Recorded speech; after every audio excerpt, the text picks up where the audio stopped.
Hello everybody, welcome back. I have my top 10 practice tips for you today. Number 1, plan your sessions in advance and stick to the time frame.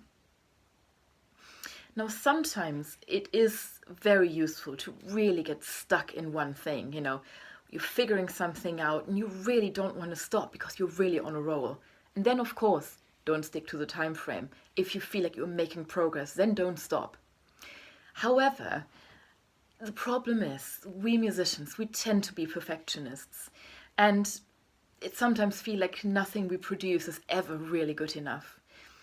And in that case, it's really useful to stick to a time frame, only practice it for 10, 20 minutes, whatever your plan was, and then move on. Otherwise, you might never be satisfied. Number 2, put your phone on airplane mode and switch the Wi-Fi off. In order to have a really focused practice session, it is really important to get rid of all distractions. Now, of course, you could just leave your phone in another room or leave it in your bag, but I personally actually quite like using my phone when I'm practicing. You can use a timer, you can use a metronome function, but then turn it on airplane mode, because even though you might swipe away messages you might be getting from your friends, but still, they will distract you. Even a quick hi, you want to hang out tomorrow or whatever, even if you might swipe it away, your brain subconsciously will still be thinking about, oh yeah, we could meet up tomorrow, and I wonder what time is going to be best. Oh, I have the thing tomorrow, or maybe I can meet him in the afternoon or something. And already you're not focusing on what you're doing. So, airplane mode and Wi-Fi off. Number 3, have a clear intention for each session. For example, let's say you want to do 20 minutes on scales. And yes, that is already an idea, what you want to do. But don't be too random then. What do you want to do? Maybe you want to play through all the major and minor ones and that's it. Or maybe you want to do a set of scale-based exercises, for example, from a Trevor Y book. Be very clear, don't be too random about it, because otherwise you won't really feel like you've achieved anything. Number 4, be analytical.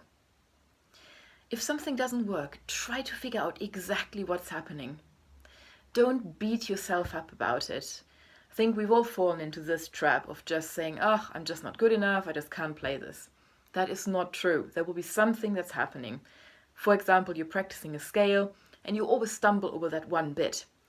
Why is that? It might just be one finger combination that's a bit hard. And then look at literally just those 2 notes and practice those separately. Figure out what it is. Don't know about you, I'm a very visual person, so I tend to just look at the music that I'm playing. And for me, it sometimes helps if I don't know why one bit sounds a little bit sluggish. If I close my eyes and then I play it very slowly, I usually figure out where the problem lies. That leads me to number 5. Write your ideas down. When you figured out why something doesn't work, it might be, oh yeah, my left wrist is a little bit tense. Oh, that's why I'm gripping, and that's why this particular bit doesn't sound very good. It's not very clean. And so you figured it out, suddenly everything works well, and that's great. Now 3 weeks later, you run into the same problem, and you think, oh my god, yeah, I should relax my wrist. Haven't I had that before? Whenever you have any breakthrough ideas, write them down so you remember for the future. Number 6, make your metronome your best friend. Now I can already feel some people rolling their eyes. Metronome, oh god, hate that thing. And yes, it can be very, very annoying. However, it is also so incredibly helpful. Not just to make sure things are even, to see that you stay in one tempo, play your pieces with a metronome occasionally, not every time of course, making sure that you can actually play all the bits up to speed. But also, it actually can really measure your progress. So for example, if you practice your scales with a metronome, practice them on a certain speed, write it all down, and then maybe next week you can play them faster and you can actually measure your progress. Same of course for pieces as well. Number 7, set yourself manageable goals. So don't just go like, oh, tomorrow I'm going to practice 10 hours. Or in this afternoon session, I'm going to learn how to play Peter and the Wolf. You might just need more time. Set yourself manageable goals. You want to challenge yourself always. So don't just practice the bits that are easy. But if you overwhelm yourself, you might just feel really frustrated. So little challenge at a time. Number 8. Don't play things through over and over. The only thing that achieves is for you to get really tired, but it doesn't actually sort out anything. If you're practicing a passage in your piece and it's not quite up to scratch yet, it might just be, again, just one little tiny detail that's not working and you stumble over that every time. Practice that bit separately rather than running through the whole thing again. Number 9. When things seem to be getting worse, just stop.